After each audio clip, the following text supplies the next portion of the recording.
mimpi, buktikan cinta. Saatnya kita bangkit untuk bangsa, ukir sejarah, bangun Indonesia. Mari ubah negeri ini bersama, langkah yang pasti. Lakukan aksi sepenuh hati, aksi nyata untuk Ibu Pertiwi.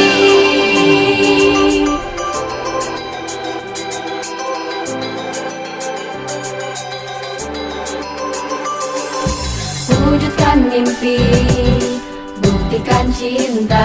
Saatnya kita bangkit untuk bangsa, ukir sejarah, bangun Indonesia. Mari ubah negeri ini bersama, langkah yang pasti. Lakukan aksi sepenuh hati, aksi nyata untuk Ibu Pertiwi. Assalamualaikum warahmatullahi wabarakatuh. Selamat pagi dan salam sejahtera bagi kita semua, Bapak Ibu, rekan guru yang saya hormati. Pertama-tama marilah kita panjatkan puji syukur kehadirat Allah Subhanahu wa taala, Tuhan yang Maha Esa, karena pada hari ini kita semua diberi kesempatan dalam keadaan sehat walafiat bisa mengikuti diseminasi budaya positif yang saya berikan dalam program calon guru penggerak angkatan 10 Kabupaten Jepara. Sebelumnya saya ucapkan terima kasih banyak kepada teman-teman rekan guru khususnya SD Negeri 2 tahunan dan juga rekan-rekan guru dari luar SD Negeri 2 tahunan. Terima kasih atas kehadirannya dalam diseminasi yang saya kerjakan pada hari ini. Yang kedua, salawat serta salam senantiasa kita haturkan kepada junjungan Nabi Agung Muhammad SAW yang selalu kita nanti-nantikan syafaatnya di yaumul kiamah kelak. Diseminasi budaya positif ini sebagai salah satu wujud aksi nyata dalam pendidikan guru penggerak yang sedang saya jalankan saat ini, sebagai wujud aksi nyata terhadap modul 1.4 tentang budaya positif.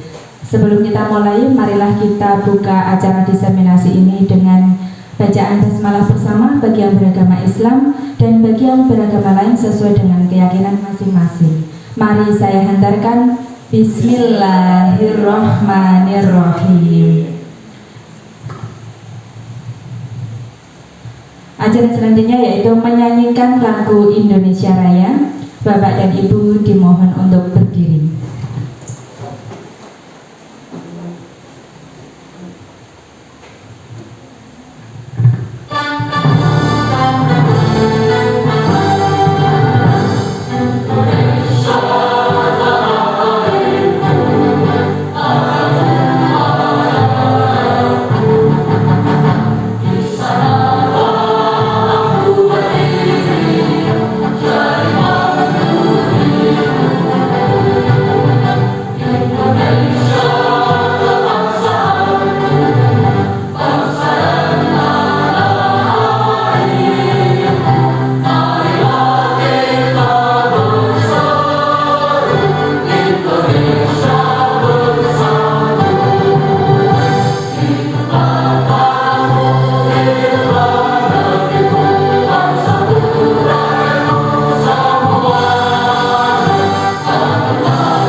Ibu disilakan duduk kembali.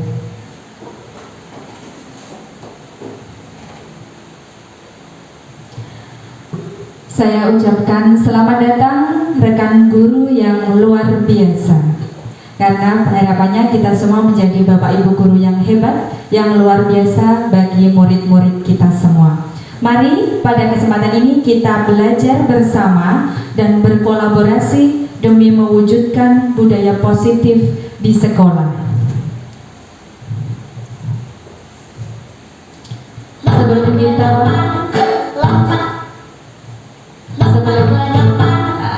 Sebelum kita mulai ke materi budaya positif yang akan saya sampaikan nanti, kita bergerak terlebih dahulu agar rileks dan tubuh kita ini tidak kaku, ya. Karena tadi sudah seharian bersama anak-anak mungkin agak kaku-kaku badannya. Mari kita berdiri sebentar. Maka Bapak Ibu silakan berdiri sebentar. Siap-siap, nggih? Oke, kita ikuti gerakan yang ada di video ini. Kita ulangi dari awal. Kalau bisa diklik.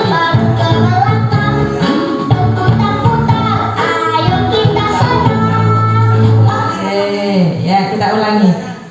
1, 2, 3.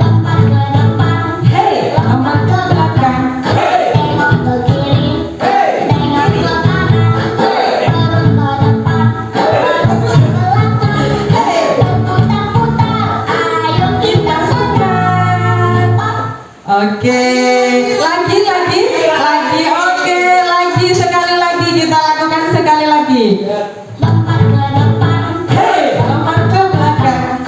Tengok ke kiri. Tengok ke kanan. Turun ke depan. Ke belakang. Putar-putar. Ayo kita senang. Tepuk tangan buat Bapak Ibu semua. Terima kasih. Nah, sudah semangat ya? Kemeringat, alhamdulillah. Nah, selanjutnya kita coba memecahkan sebuah teka-teki tebak gambar tentang clue-nya adalah buah-buahan. Coba silakan Bapak Ibu tebak. Di situ buah apa ya? Dari gambar itu menjadi clue. Pakai mic Pak. Coba. Ya Pak Zudi silakan. Buah apa Pak Zudi? Durian. Iya, betul sekali. Tepuk tangan buat Pak Zudi. Itu ada gambar duri ditambahan menjadi buah durian. Selanjutnya. Wah, betul sekali. Buah nangka. N tambah angka menjadi buah nangka. Sekarang tebak gambar. Gambar apakah itu? Kupu-kupu. Ada yang lain? Pak Aris menjawab itu gambar kupu-kupu. Potongan dari gambar kupu-kupu. Apa Bu? Ikan. Bu Lia menjawab itu gambar ikan. Ya Bu Eva? Gajah.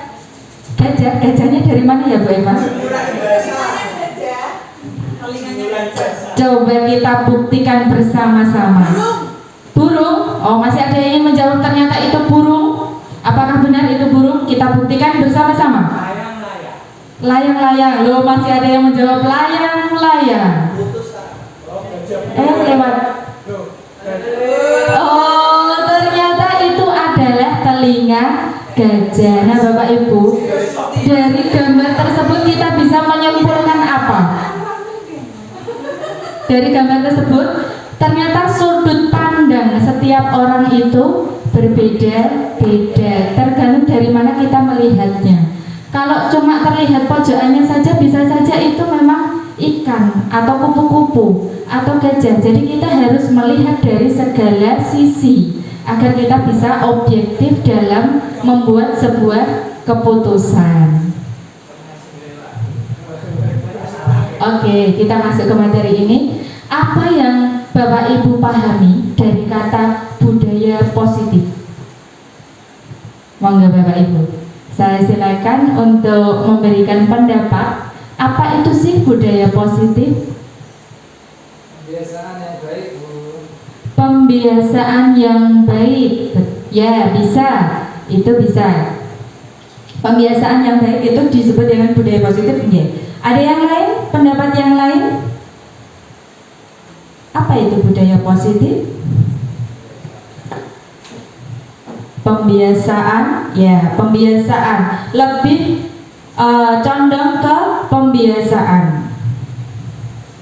Budaya positif adalah nilai-nilai, keyakinan-keyakinan, dan kebiasaan-kebiasaan baik atau positif di sekolah yang berpihak pada murid agar murid dapat berkembang menjadi pribadi yang kritis, penuh hormat, dan bertanggung jawab.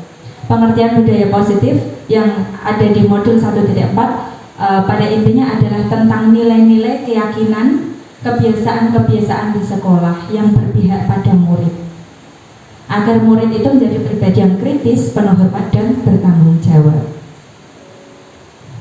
Di dalam budaya positif, kita mengharapkan moral siswa itu menjadi moral yang positif. Pembelajarannya itu yang kondusif, karakter murid tidak hanya terbentuk dari akademik atau intelektual saja, tetapi juga dari lingkungan. Maka itu bisa terwujud budaya yang positif. Konsep inti budaya positif ada beberapa hal yang perlu kita pelajari. Yang pertama yaitu perubahan tentang paradigma belajar, kemudian disiplin positif, nilai-nilai kebajikan, kebutuhan dasar manusia, keyakinan kelas, posisi kontrol guru, motivasi perilaku manusia, dan yang terakhir adalah mengarah kepada segitiga restitusi. Perubahan paradigma belajar. Sesuai dengan filosofi pemikiran Ki Hajar Dewantara, pendidikan itu menuntun. Dalam hal ini, guru itu menuntun segala kodrat yang ada pada anak untuk mencapai keselamatan dan kebahagiaan sebagai anggota masyarakat. Nah, guru yang menuntun diibaratkan seperti petani. Itu menurut Bapak Ki Hajar Dewantara, bahwa petani itu tugasnya hanya bisa mengarahkan menanam biji jagung maupun padi. Para petani itu bisa mengkondisikan tanahnya, membuat padi itu tadi tumbuh subur, tetapi tidak bisa mengubah. Ketika dia menanam padi, nanti tumbuhnya padi. Ketika menanam jagung, tumbuhnya juga jagung. Jadi tidak bisa mengubah terus padi itu menjadi jagung, jagung menjadi padi, itu tidak bisa. Jadi guru menuntun sesuai dengan kodratnya anak-anak yang dimiliki, sesuai kodrat alam dan kodrat zamannya. Kita harus menyaring pengaruh luar dengan mengedepankan kearifan sosial budaya lokal Indonesia. Kemudian pentingnya budi pekerti. Budi pekerti adalah keselarasan, kreativitas, emosi, niat, dan karya dalam hidup. Nah, pentingnya budi pekerti ini saat ini memang anak-anak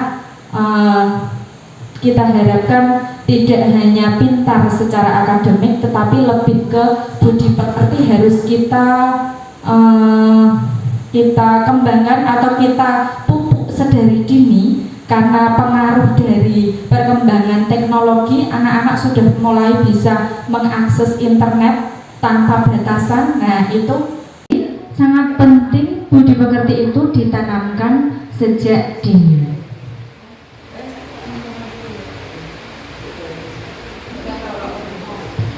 Pembelajaran dengan paradigma baru. Pembelajaran dengan paradigma baru merupakan pembelajaran yang dirancang berdasarkan prinsip pembelajaran berdiferensiasi, sehingga para peserta didik belajar sesuai kebutuhannya berdasarkan tahap perkembangan sesuai teori psikologi modern untuk mewujudkan profil pelajar Pancasila. Nah, pembelajaran paradigma baru ini muaranya adalah kita bisa mewujudkan murid yang sesuai dengan profil pelajar Pancasila, yaitu memiliki 6 elemen: beriman, bertakwa kepada Tuhan Yang Maha Esa, dan berakhlak mulia, bernalar kritis, kreatif, bergotong royong, mandiri, dan berkebinekaan global. Beberapa prinsip pembelajaran paradigma baru yang sesuai dengan filosofi KHD, yaitu pembelajaran dirancang dengan mempertimbangkan tahap perkembangan dan tingkat pencapaian peserta didik saat ini sesuai kebutuhan belajarnya. Kita fasilitasi mereka sesuai dengan kemampuannya, sesuai kebutuhannya, sesuai dengan minat belajar mereka. Pembelajaran dirancang dan dilaksanakan untuk membangun kapasitas menjadi pembelajaran sepanjang hayat. Proses pembelajaran mendukung perkembangan kompetensi dan karakter peserta didik secara holistik. Pembelajaran yang relevan, yaitu pembelajaran dirancang sesuai konteks, lingkungan, dan perkembangan budaya, perkembangan teknologi, budaya peserta didik, serta melibatkan orang tua dan komunitas sebagai mitra sekolah. Pembelajaran berorientasi pada masa depan yang berkelanjutan. Untuk membangun budaya positif, sekolah perlu menyediakan lingkungan yang positif, aman, dan nyaman agar murid mampu berpikir, bertindak, dan mencipta dengan merdeka, mandiri, dan bertanggung jawab. Lazimnya, disiplin dikaitkan dengan kontrol, dan dalam hal ini kontrol guru dalam menghadapi murid. Namun ternyata terhadap teori kontrol itu ada beberapa miskonsepsi. Teori kontrol di sini adalah tindakan baik direncanakan maupun tidak yang bersifat mengajak, mengawasi, dan mencegah agar masyarakat atau murid kita di lingkungan ini dapat terkendali. Itu maksud dari teori kontrol. Tetapi pada saat ini yang ada adalah miskonsepsi bahwa ilusi seorang guru itu bisa mengontrol murid. Apalagi sampai ada kalimat misalnya seperti ini, muridku yang itu loh, si A itu loh, nek ora tak pisui bendino, ora bakal saiki dadi bocah sing sregep. Misalnya seperti itu contohnya. Nah, itu hanya sebuah ilusi bahwa seorang guru itu bisa mengontrol murid. Padahal kenyataannya itu murid sendiri yang memang berkeinginan seperti itu, bukan karena kontrol dari seorang guru. Ilusi guru mengontrol murid itu hanya sebuah ilusi.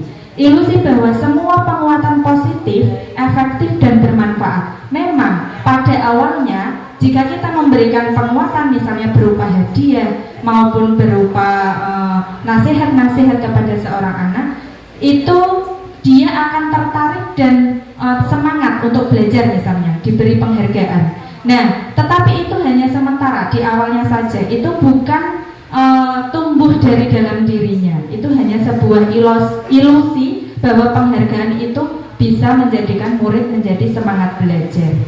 Yang selanjutnya ilusi kritik dan membuat rasa bersalah mampu menguatkan karakter. Itu juga masih sebuah ilusi. Ilusi bahwa orang dewasa berhak memaksa. Mentang-mentang orang dewasa sebagai guru, kita memaksa untuk murid kita mengikuti peraturan yang kita berikan. Itu hanya sebuah ilusi. Sekarang kita mengubah paradigma stimulus respon ke pendekatan teori kontrol. Kita lihat gambar ini Bapak Ibu. Menurut Bapak Ibu itu gambar apa nggih? Air. Air minum. Air minum di botol dan ada air minum di gelas. Jika kita kaitkan dengan gambar ilustrasi manusia itu, bagaimana Bapak Ibu menghubungkan antara air dan orang itu? Gendut dan langsing. Nah, Bapak Ibu, dari gambar ilustrasi tadi, hubungannya dengan paradigma stimulus respon dan teori kontrol adalah bahwa realitas kebutuhan kita itu sama pada stimulus dan respon. Pada teori stimulus respon itu realitas kebutuhan dianggap sama. Setiap orang punya kebutuhan yang sama. Setiap murid itu punya kebutuhan yang sama. Padahal pada teori kontrol realitas kebutuhan kita itu berbeda. Seperti orang yang tadi tadi yang gemuk membutuhkan air minum yang lebih banyak daripada orang yang kurus. Nah, seperti itu nggih. Jadi realitas kebutuhan kita itu berbeda. Sekarang gambar selanjutnya. Apa yang Bapak Ibu lihat? Cewek cantik sedang menoleh. Burung, harimau, singa, serigala. Oh, serigala itu Pak. Nah, Bapak Ibu bisa melihat sebuah gambar tetapi dari sudut pandang yang berbeda-beda. Dari sini kita bisa ambil kesimpulan bahwa pada teori stimulus respon, semua orang itu melihat hal yang sama. Tetapi teori kontrol menganggap bahwa setiap orang memiliki gambaran yang berbeda. Tergantung dari sudut pandang mana kita melihatnya. Nah, sekarang gambar apa Bapak Ibu? Horog-horog. Bapak Ibu suka horog-horog bukan? Tidak. Pak Vita suka? Suka. Pak Ari suka horog-horog. Nah, Bu Vita tidak suka horog-horog. Pak Miftah dan Pak Ari suka horog-horog. Nah, paradigma ini menjelaskan bahwa pada teori stimulus respon itu kita coba mengubah orang agar berpandangan sama dengan kita. Kita bisa mengubah orang, misalnya tadi Bu Vita tidak suka horog-horog, dipaksa untuk menyukai horog-horog itu menurut stimulus respon. Ya, jadi seperti tadi, anak-anak dipaksa untuk mengikuti aturan sesuai yang dibuat. Nah, itu tidak benar ya. Yang benar adalah kita berusaha memahami pandangan orang lain tentang dunia. Seperti Bu Vita yang tidak suka horog-horog, ya tidak apa-apa, itu dia memang tidak suka, tapi kita bisa memahami pandangan yang berbeda itu. Ya, nah maka dari itu Pak, maka pandangan yang berbeda itu harus kita pahami. Itu dalam teori kontrol. Sekarang nada kelas 6. Nah, itu ada seorang siswa yang terlihat teriak-teriak terhadap temannya. Pada teori stimulus respon, perilaku buruk dilihat sebagai suatu kesalahan. Tetapi pada teori kontrol, semua perilaku yang dilakukan oleh murid itu pasti memiliki alasan. Kenapa anak itu berteriak? Mungkin saja memang anak yang sedang duduk itu tadi ternyata menjahilinya terlebih dahulu. Nah, bisa saja seperti itu. Maka kita tidak boleh langsung menjudge anak yang melakukan kesalahan itu memang dia yang salah. Tapi kita lihat dulu alasannya apa. Nah, kita lihat gambar tangan menggenggam, mengepal. Dari tangan mengepal ini Bapak Ibu, coba misalkan Bapak Ibu mempunyai sebuah benda yang sangat berharga, kemudian dituliskan di secari kertas dan Bapak Ibu genggam di dalam genggaman tangan Bapak Ibu. Ketika ada orang lain ingin mengambil benda yang Bapak Ibu genggam tadi, karena benda itu sangat berharga, apa yang Bapak Ibu lakukan? Apakah memberikannya dengan cuma-cuma? Apakah mempertahankannya?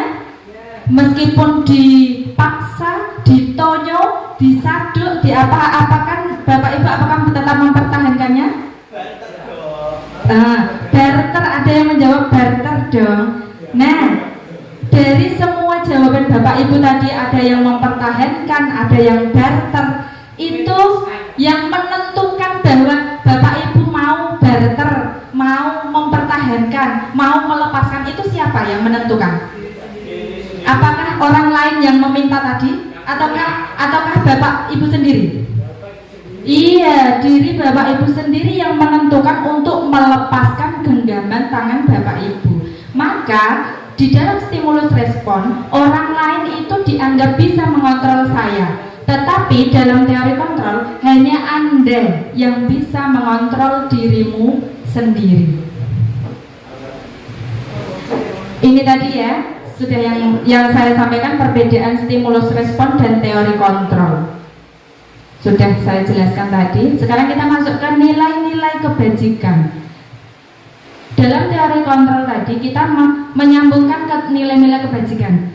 Nilai-nilai kebajikan itu nilai yang disepakati bersama, lepas dari suku, bangsa, agama, bahasa, belakangnya. Nilai-nilai di sini yang sudah ada, yang sudah disepakati seperti profil pelajar Pancasila, dalam nilai-nilai keterampilan hidup atau life skill itu ada beberapa nilai-nilai seperti dapat dipercaya, lurus hati, pendengar yang lain, dan aktif, yang baik, ya itu maksudnya pendengar yang baik, maaf, dan aktif, tidak merendahkan orang, memberikan yang terbaik dari diri. Kemudian profil pelajar Pancasila ada 6 itu beriman dan bertakwa, berakhlak mulia, berkebinekaan global, gotong royong, mandiri, kreatif, benar kritis. Kemudian ada nilai toleransi, rasa hormat, integritas, mandiri, menghargai, dan sebagainya.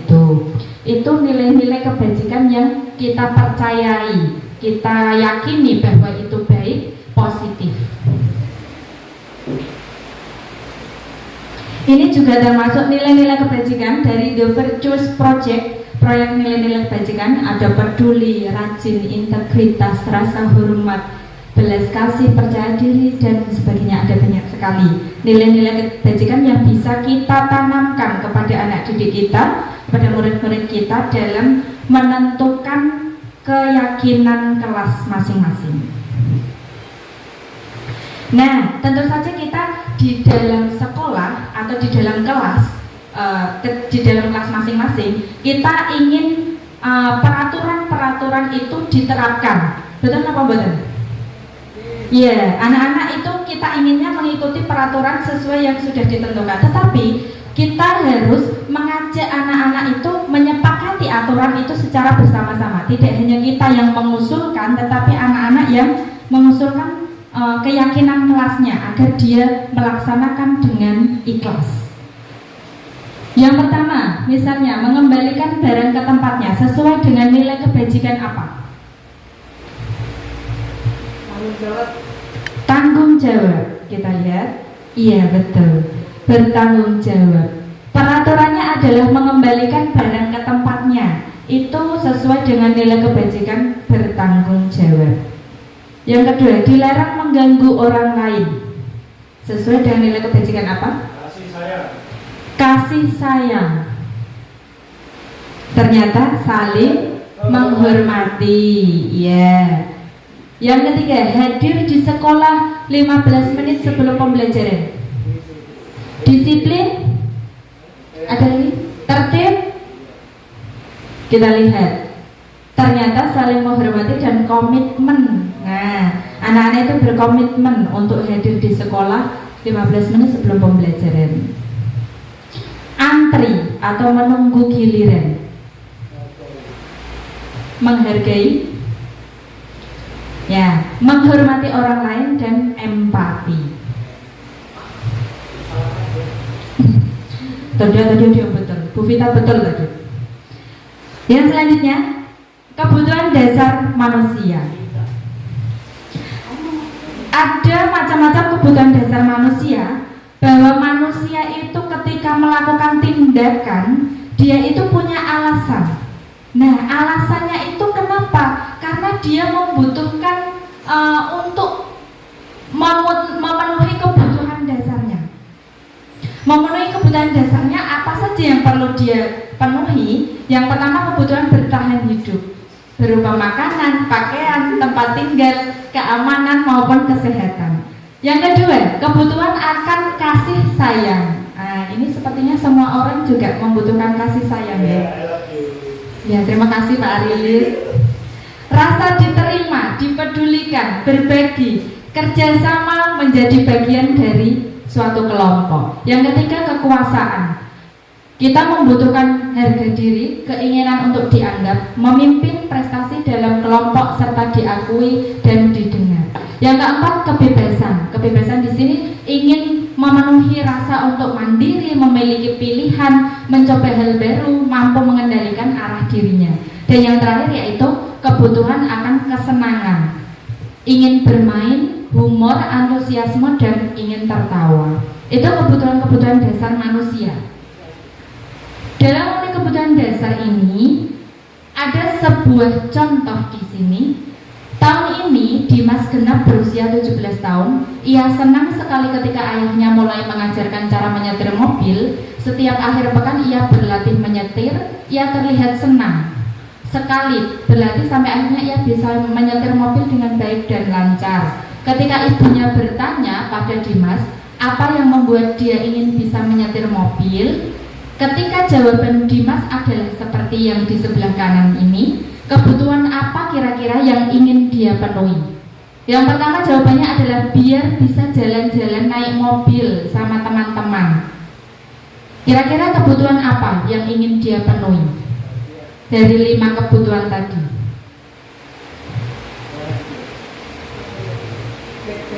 Ada bertahan hidup, kasih sayang, kekuasaan, kebebasan, kesenangan. Kesenangan. Coba kita lihat. Cinta dan kasih sayang.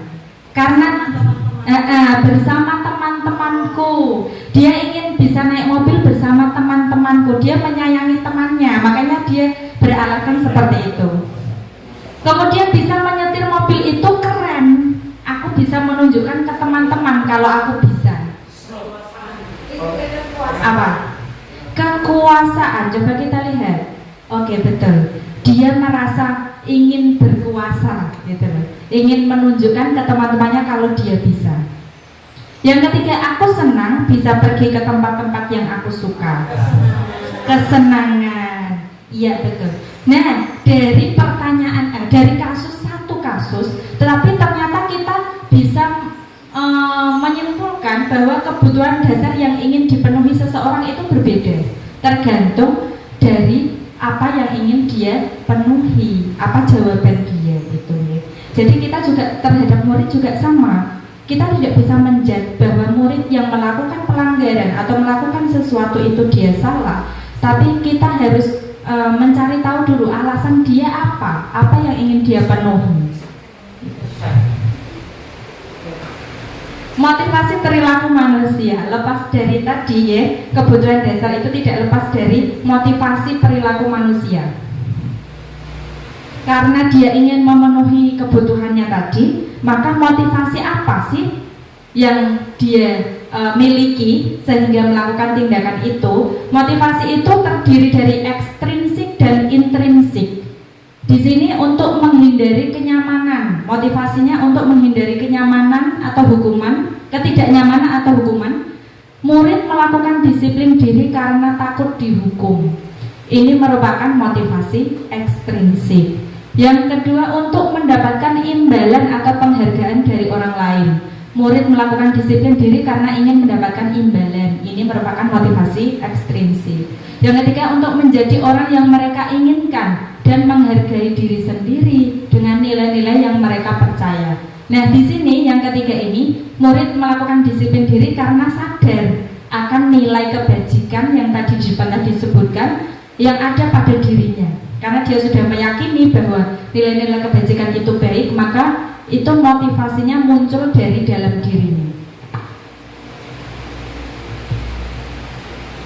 Selanjutnya tentang hukuman, konsekuensi, dan restitusi.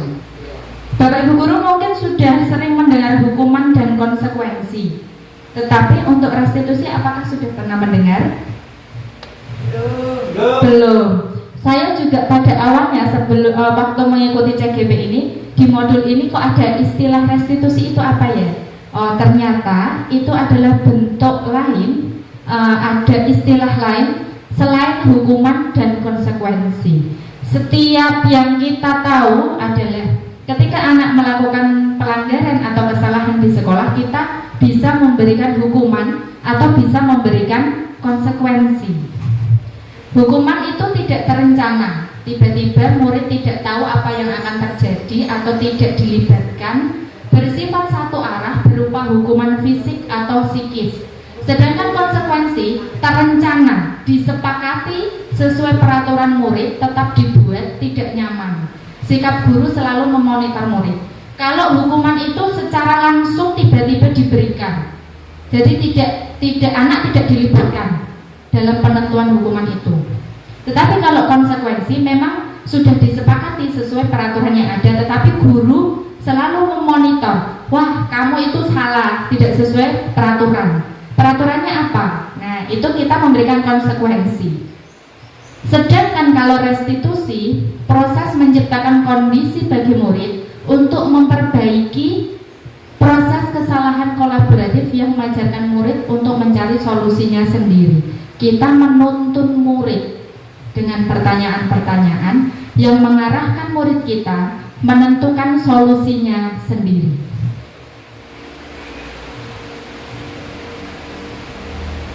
Konsep disiplin dengan identitas yang sukses di sini antara konsekuensi dan restitusi lebih baik yang mana, lebih efektif yang mana? Jika konsekuensi penguatannya jangka pendek perlu dimonitoring berkelanjutan, stimulus respon, murid menghormati peraturan, kehilangan waktu untuk merenungi kesalahan. Sedangkan jika restitusi, murid bertanggung jawab atas perilakunya, fokus pada pemecahan masalah, murid menghormati dirinya dan orang lain, teori kontrol, dirinya yang memegang kontrol, murid bersemangat memperbaiki kesalahannya sendiri. Sekarang ada kasus mencatat 100 kali di dalam buku kalimat saya tidak akan terlambat lagi karena terlambat ke sekolah. Itu konsekuensi ataukah hukuman ataukah restitusi? Hukuman.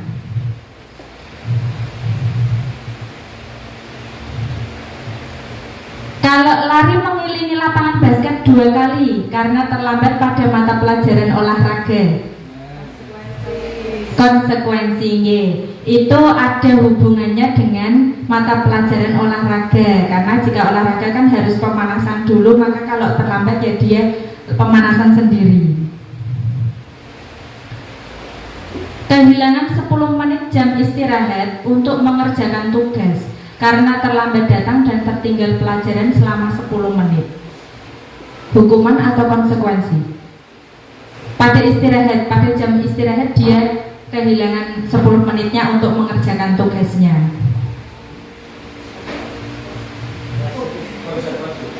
Konsekuensi atau hukuman? Konsekuensi. Hukuman. Sebenarnya itu adalah hukuman, tidak konsekuensi. Karena memotong jam istirahatnya anak itu bukan konsekuensi, itu hukuman.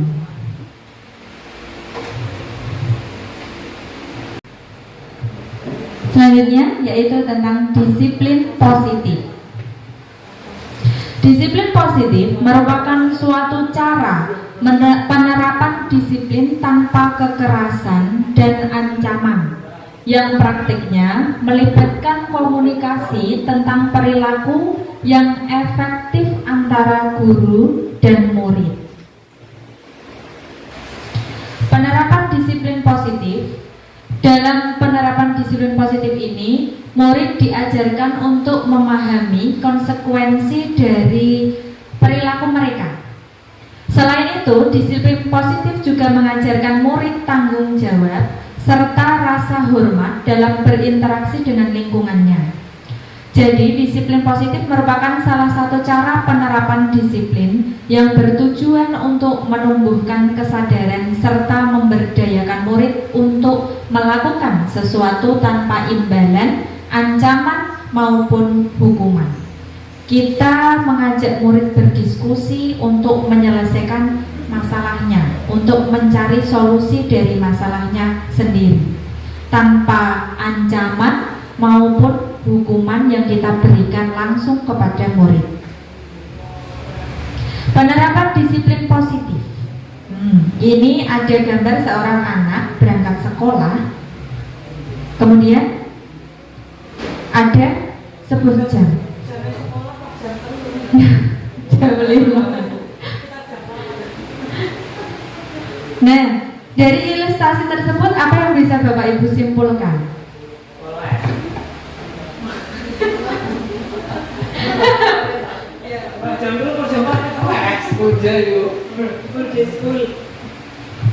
Ya, sebenarnya penerapan disiplin positif yang dimaksudkan di sini yaitu bahwa anak itu menyadari dia harus berangkat sekolah sesuai waktu yang sudah ditentukan. Dia bisa bangun tepat waktu, berangkat sekolah tepat waktu. Nah, penerapan disiplin yang selanjutnya, ada anak yang sedang memegang sapu di ruangan kelasnya, melaksanakan tugas piket, tanggung jawab, betul. Nah, dalam pelaksanaan tugas piket, biasanya Bapak Ibu bagaimana nih? Apakah anak-anak itu dipaksa untuk piket? Tidak. Sudah tahu sendiri Pak Miftah? Oh, prosesnya bagaimana kalau boleh tahu nih?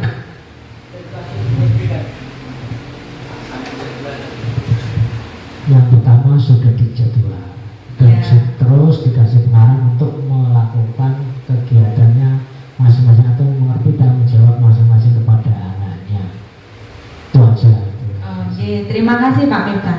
Dari pengalaman yang di kelas Pak Miftah, ternyata murid-muridnya itu sudah menyepakati jadwal, ngira Pak. Untuk penentuan jadwal piketnya itu apakah kesepakatan bersama?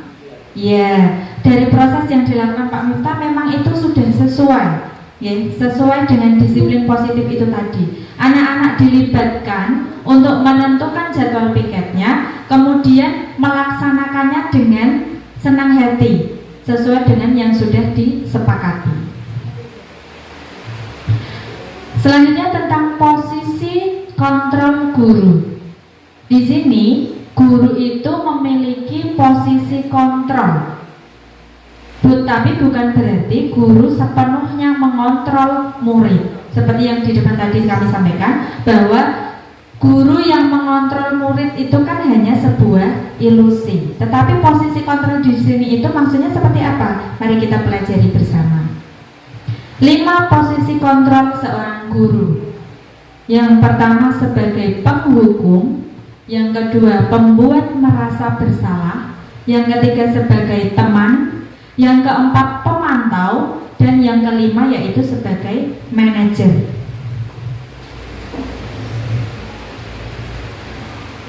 Posisi kontrol sebagai penghukum, di sini dicontohkan bahwa hormat pada bendera selama 1 jam. Nah, itu yang disampaikan oleh seorang guru yang dia menjadikan dirinya posisinya sebagai seorang penghukum. Guru pada posisi penghukum ini, dia tidak memandang murid alasannya apa, tetapi dia langsung serta-merta memberikan sebuah hukuman ketika murid melakukan kesalahan atau melanggar peraturan. Seperti hormat pada bendera selama 1 jam. Dia tidak memikirkan muridnya itu apakah selama 1 jam dia tidak pingsan. Nah, dia tidak memikirkan perasaan murid tersebut sebelum memberikan kalimat itu. Nah, itu sebagai posisi penghukum. Kemudian yang kedua, pembuat rasa bersalah. Biasanya pada posisi pembuat rasa bersalah, guru itu menyampaikan kalimat, berapa kali ibu bapak harus memberitahu kamu, kamu selalu saja mengecewakan ibu bapak. Nah, itu yang biasanya diucapkan. Atau seperti ini, kamu tidak kasihan sama bu guru, kamu tidak kasihan sama pak guru. Pak guru, bu guru sudah capek-capek mengajar kalian di depan kelas, tapi kamu malah ngobrol sendiri. Nah, itu posisi seorang guru sebagai pembuat merasa bersalah. Yang ketiga adalah posisi sebagai teman. Biasanya guru yang sebagai teman mengucapkan kalimat ini, ayo dong ikuti aturan sekolah, tolong bantu ibu bapak ya sekali ini. Ya sudah, tidak apa-apa, lain kali jangan sampai berbuat seperti ini lagi ya.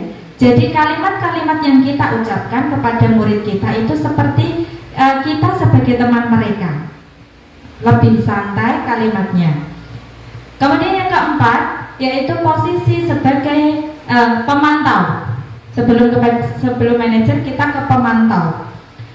Sebagai pemantau biasanya yang disampaikan adalah kalimat, kamu sudah melanggar peraturan sekolah, kamu tahu konsekuensinya. Setelah upacara kamu beli atributnya ke koperasi dan jangan diulang lagi. Jadi sebagai pemantau, guru bertindak sebagai mengingatkan anak terhadap peraturan yang sudah ada. Ketika anak melanggar, maka guru langsung mengingatkan aturannya apa, konsekuensinya apa jika kamu terlambat sekolah, konsekuensinya jika kamu tidak memakai topi harus bagaimana, itu sesuai dengan peraturan yang sudah ada. Kemudian yang terakhir, posisi kontrol guru sebagai manajer. Dan ini posisi manajer dianggap sebagai posisi yang paling efektif untuk kita terapkan, yaitu biasanya kalimatnya adalah, apakah kamu tahu kesalahanmu? Kira-kira bagaimana kamu memperbaiki kesalahanmu? Jadi guru sebagai manajer memberikan pertanyaan-pertanyaan kepada murid yang menuntun dia untuk menyadari kesalahannya sendiri dan memperbaiki atau mencari solusi dari permasalahan yang dia timbulkan.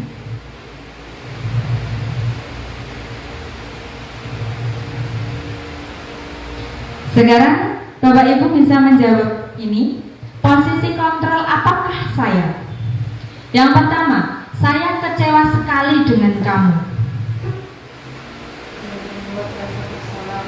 Membuat rasa bersalah. Bagaimana Bapak Ibu? Iya.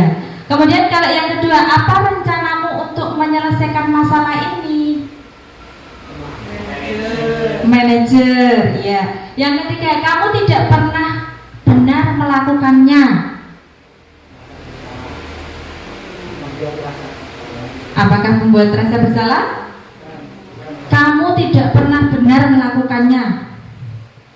Langsung menjat muridnya. 5 posisi kontrol: penghukum, pembuat rasa bersalah, teman, pemantau, atau manajer. Yang benar yaitu sebagai penghukum, karena dia tidak mendengar dulu alasan dari muridnya. Ayolah lakukan demi ibu, demi bapak ibu ya, sebagai teman. Yang terakhir, kamu tidak akan mendapat nilai jika tidak mengerjakan tugas. Ayo. Kamu tidak akan mendapatkan nilai jika tidak mengerjakan tugas. Sebagai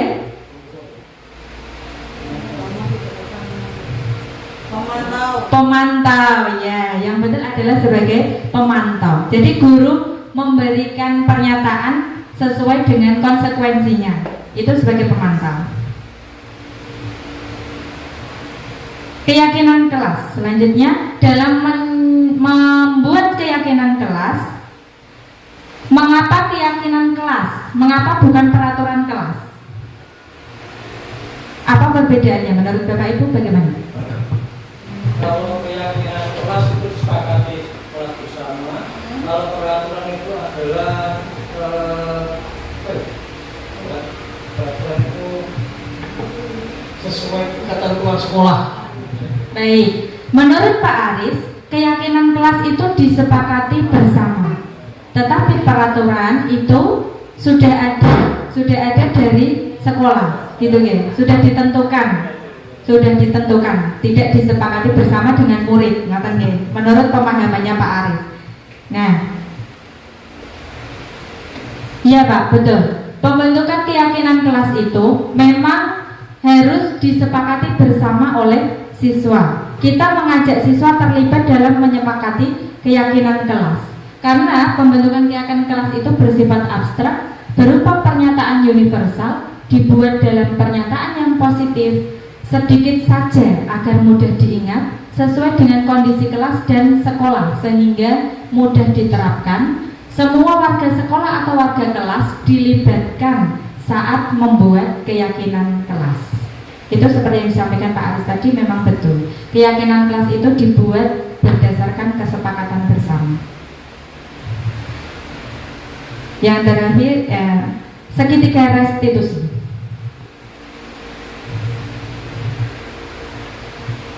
Dari rangkaian materi yang sudah saya sampaikan tadi itu, muaranya adalah pada penerapan segitiga restitusi. tadi mulai dari kita menginginkan disiplin positif atau budaya positif itu terwujud di sekolah kita, bahwa kita bisa mempraktekkan segitiga restitusi. Ada 3 tahapan dari segitiga restitusi, yaitu yang pertama menstabilkan identitas, yang kedua validasi tindakan yang salah, dan yang ketiga menanyakan keyakinan kelas. Segitiga restitusi itu sendiri adalah suatu proses dialog yang dijalankan oleh guru agar dapat menghasilkan murid yang mandiri dan bertanggung jawab. Di sini berarti proses segitiga restitusi itu proses dialog.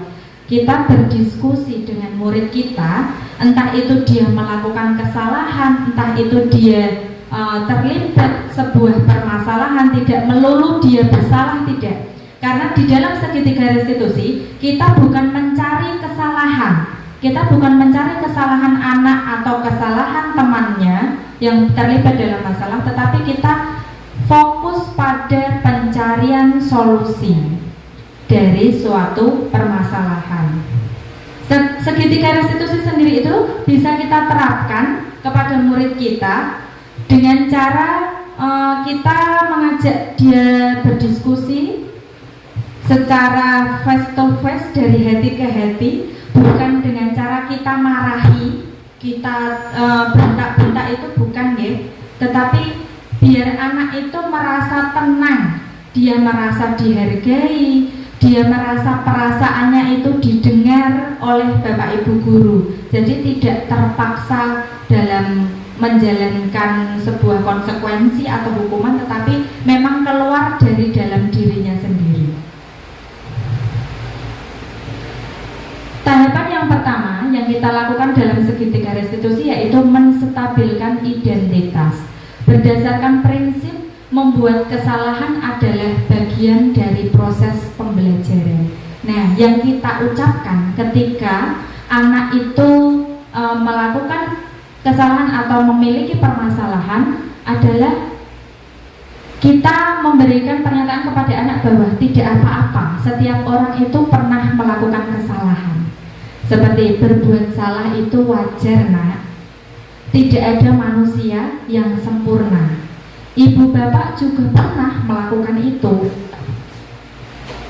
Ibu dan Pak Guru tidak mau mencari siapa yang salah, tapi ibu dan bapak guru ingin mencari solusi dari permasalahan ini. Kamu berhak merasa begitu. Jadi dengan kita mengatakan itu di awal anak-anak itu menyampaikan masalahnya, dia merasa tenang, tidak dihakimi. Kadang kan Bapak Ibu guru langsung kebanyakan langsung menyalahkan apa boleh nggih? Kamu itu loh sudah telat, misalnya sudah telat, ini sudah jam berapa? Misalnya seperti itu. Nah, kita awalnya kita tenangkan dulu bahwa setiap orang itu juga pernah melakukan kesalahan. Tidak terlepas dari Bapak Ibu guru juga pernah gitu. Ya, Bapak. Kemudian yang kedua, langkah kedua, yaitu validasi tindakan yang salah. Di sini prinsipnya adalah setiap perilaku berupaya memenuhi suatu kebutuhan tertentu. Nah, seperti tadi ya, yang sudah disampaikan bahwa ada kebutuhan dasar yang ingin dipenuhi, yang menjadi sebuah alasan seorang anak itu melakukan kesalahan atau permasalahannya itu. Jadi kita tidak boleh langsung menjudge dia itu salah, tapi kita cari tahu dulu apa sih yang ingin dia penuhi, alasannya apa, kebutuhan apa yang ingin dia penuhi. Dengan mengatakan ini, kamu pasti punya alasan mengapa melakukan hal itu. Padahal kamu bisa saja melakukan yang lebih buruk dari ini ya. Nah, misalnya dia tukaran ngoro koncone, kemudian dia bentak-bentak koncone, apalagi sampai menjotos koncone. Padahal kamu yo iso yo mau mbok jotos, mbok tendang tadi kamu bisa sih. Tapi kamu tidak melakukan itu. Tapi ternyata kamu tidak melakukan yang lebih buruk dari itu. Nah, misalnya kita mengucapkan seperti itu. Yang ketiga, kamu patut bangga sesuatu yang penting buatmu. Dia merasa, loh aku tahu Bu, nah misalnya aku tahu rak salah, dia dhisik. Biasanya kan gitu anak-anak kalau bertengkar, dia membela dirinya. Nah kita juga bisa menyampaikan itu. Kamu patut bangga karena telah melindungi yang kamu yakini. Kamu melakukannya karena mempertahankan sesuatu yang penting bagimu. Nah itu juga sama seperti tadi. Kemudian tahapan yang ketiga atau yang terakhir itu menanyakan keyakinan. Berdasarkan prinsipnya teori kontrol, bahwa pada dasarnya kita termotivasi secara intrinsik. Dari teori kontrol itu tadi kan motivasi itu bisa muncul dari dalam diri sendiri, bukan karena kontrol orang lain. Nah, yang bisa kita lakukan adalah kita bertanya kepada anak kita, anak didik kita atau murid kita dengan pertanyaan yang seperti ini. Apa keyakinan kelas kita? Kita ingatkan lagi, keyakinan kelas yang sudah disepakati bersama itu apa? Yang tidak sesuai dengan yang dilakukannya. Nilai-nilai apa yang telah disepakati bersama? Nah, misalnya bertengkar. Keyakinan kelas apa yang tidak sesuai dengan tindakan yang sudah kamu lakukan tadi? Gitu. Seperti apa gambaran sebuah kelas yang ideal menurut kamu? Kemudian yang terakhir, kamu ingin menjadi orang yang seperti apa? Kita bisa menanyakan itu kepada murid kita dalam tahap menanyakan keyakinan. Berikut ini adalah video yang sudah saya laksanakan kemarin. Saya mencoba mempraktekkan segitiga restitusi terhadap murid di sekolah saya. Ada 2 kasus yang akan saya tampilkan di sini. Bapak Ibu bisa menonton video yang akan saya tampilkan.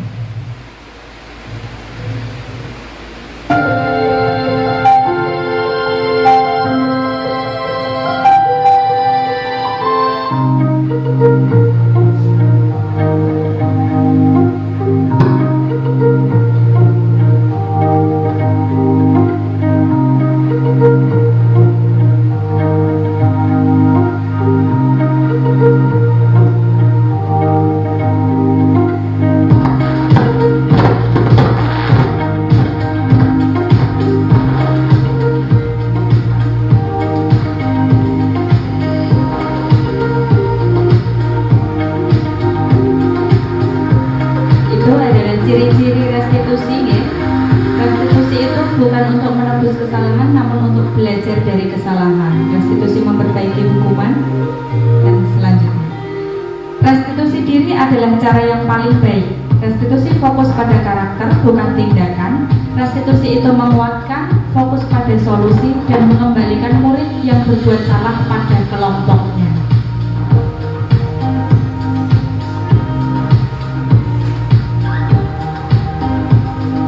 Itu adalah tahapan dari segitiga restitusi yang sudah saya sampaikan tadi. Ada 3 tahapan dan kalimat-kalimat yang bisa diucapkan. Ini dokumentasi ketika saya praktik segitiga restitusi.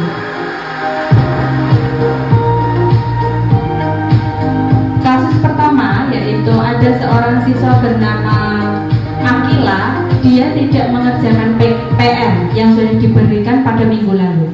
Akila, ini mau bicara sebentar sama kamu, bisa? Ya, bisa. Karena hari ini Akila tidak mengerjakan PR yang diberikan minggu lalu. Benar?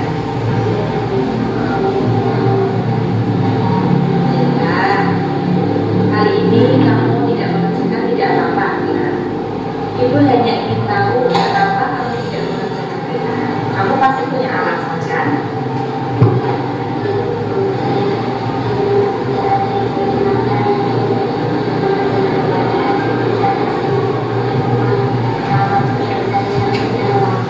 Oh, baiklah. Sekarang kita bicara tentang keyakinan kelas. Apakah kamu tahu kalau tidak mengerjakan PR itu tidak sesuai dengan keyakinan kelas yang kita sepakati? Ya Bu, saya tahu. Nah, kira-kira apa yang bisa kamu lakukan agar kamu tidak lupa mengerjakan PR?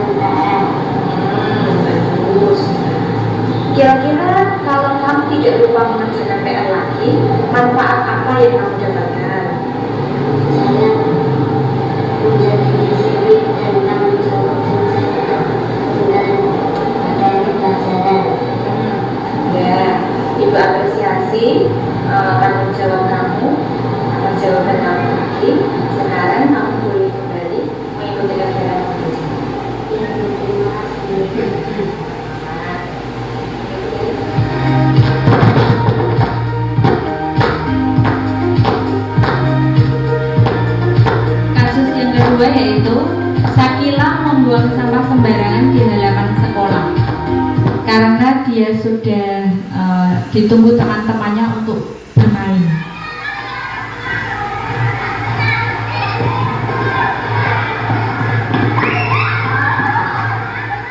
Ibu mau bicara sebentar, bisa dulu.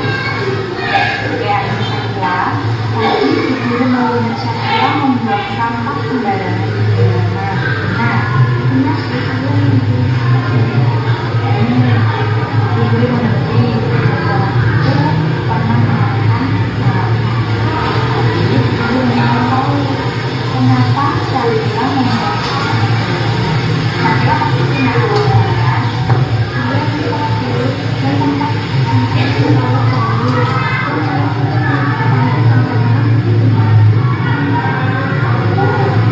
Nah, kira-kira apa yang akan Sakila lakukan agar Sakila tidak lupa membuang sampah?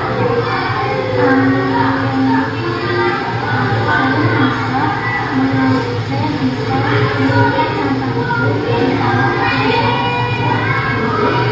dan mencari tempat. Nah, di sini Sakila menawarkan solusinya sendiri bahwa ketika dia ingin membuang sampah, biar dia tidak membuang sampah sembarangan, dia ingin menyimpan dulu plastik sampahnya di sakunya sambil mencari tempat sampah yang terdekat. Nah, dari sini kita bisa tahu ya bahwa anak itu sebenarnya tahu bahwa dia itu salah dan ia bisa mencari solusinya sendiri. Hanya saja kita perlu untuk menuntunnya dengan pertanyaan-pertanyaan agar ia lebih bisa memahami itu.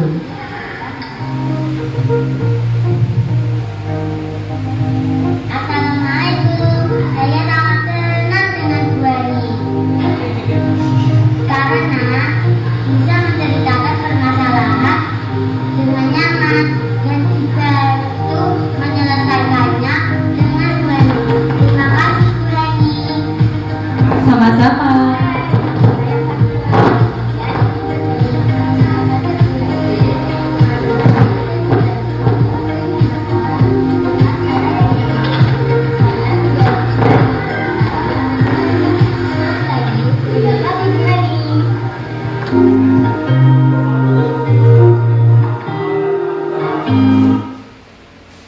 Baik, itu tadi materi tentang budaya positif yang sudah saya sampaikan, yang pada akhirnya kita sampai di ujung acara, yaitu refleksi. Saya minta Bapak Ibu menjawab pertanyaan berikut sebagai refleksi dari kegiatan diseminasi budaya positif kali ini.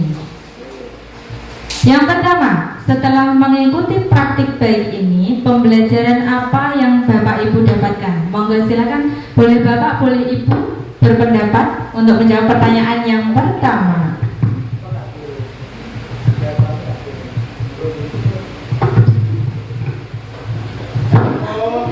Ayo Bu Lia, monggo.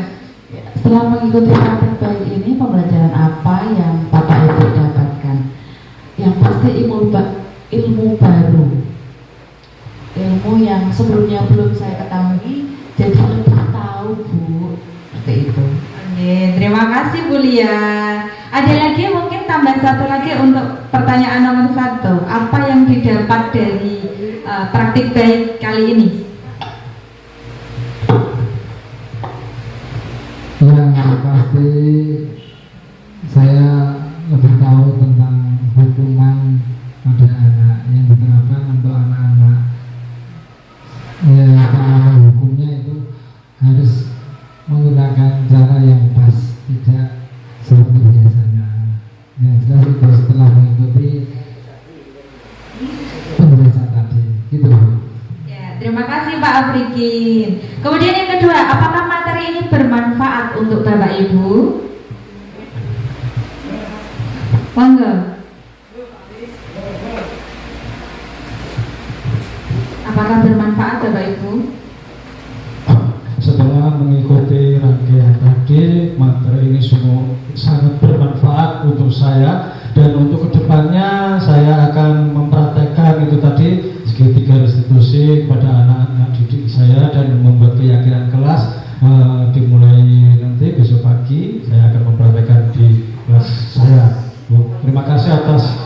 materi ini tadi semoga bermanfaat untuk kita semua. Amin. Terima kasih luar biasa sekali Pak Aris. Tepuk tangan semuanya. Ada lagi tambahan? 1 kali 1. Tadi sudah Ibu. Sekarang Bapak tambah 1 Bapak lagi. Terima kasih untuk waktunya. Untuk materi kali ini sebenarnya saya terima kasih sekali. Kalau mungkin dari teman-teman yang melakukan kegiatan ini itu mungkin sedikit banyak sudah mengetahuinya, karena di materi ada. Bagi saya yang awam tentang ini itu sangat bagus sekali. Saya juga bisa memahaminya. Mungkin ya bagus untuk dilaksanakan, tapi besok pagi itu terlalu semangat. Untuk kedepannya, untuk perbaikan pembelajaran insya Allah akan kita lakukan. Terima kasih. Ya, terima kasih banyak Pak Miftah. Bapak Ibu, saya juga mohon bantuan. Silakan bisa menyekan barcode ini untuk mengisi refleksi sebentar saja, cuma sedikit. Iya, Bapak Ibu yang memegang HP boleh menyekan barcode-nya, kemudian mengisi refleksinya di situ, ya. Ya.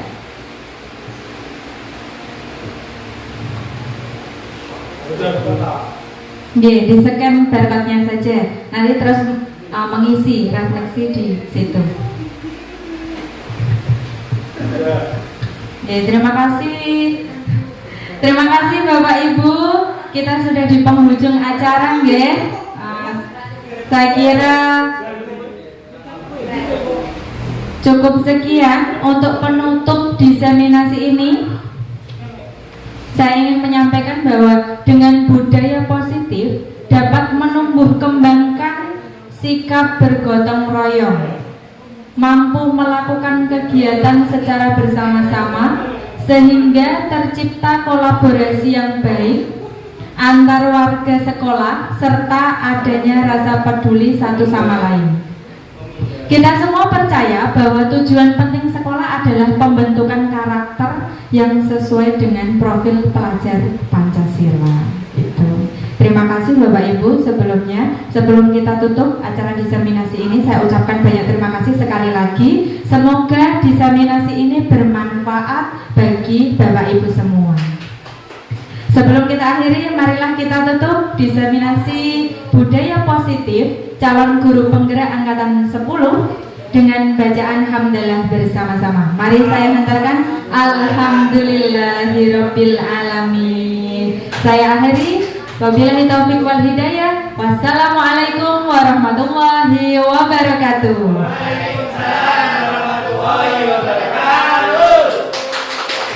Assalamualaikum. Saya sangat senang dengan Bu Hani karena bisa menceritakan permasalahan dengan nyaman dan dibantu menyelesaikannya dengan Bu Hani. Terima kasih Bu Hani. Assalamualaikum warahmatullahi wabarakatuh. Dengan berakhirnya adanya diseminasi tentang budaya positif dari media ini, saya merasa sangat bangga sekali dan saya merasa ada ilmu yang baru yang saya terima, yaitu tentang khususnya adanya sertifikat restitusi. Ternyata sebagai pendidik itu tidak hanya untuk melakukan adanya hukuman atau konsekuensi, tapi ternyata ada yang lebih baik, yaitu adanya sertifikat restitusi itu yang lebih baik yang bisa diterapkan pada anak. Nanti anak itu bisa mengkondisikan dirinya dan bisa memutuskan apa yang baik untuk kedepannya, tidak hanya hukuman yang nanti menyebabkan anak itu lebih jauh. Dan selanjutnya saya ucapkan terima kasih pada Mbak Ibu ini dengan adanya diseminasi ini akan menjadi lebih jauh untuk menerapkan disiplin positif. Terima kasih Mbak Umi.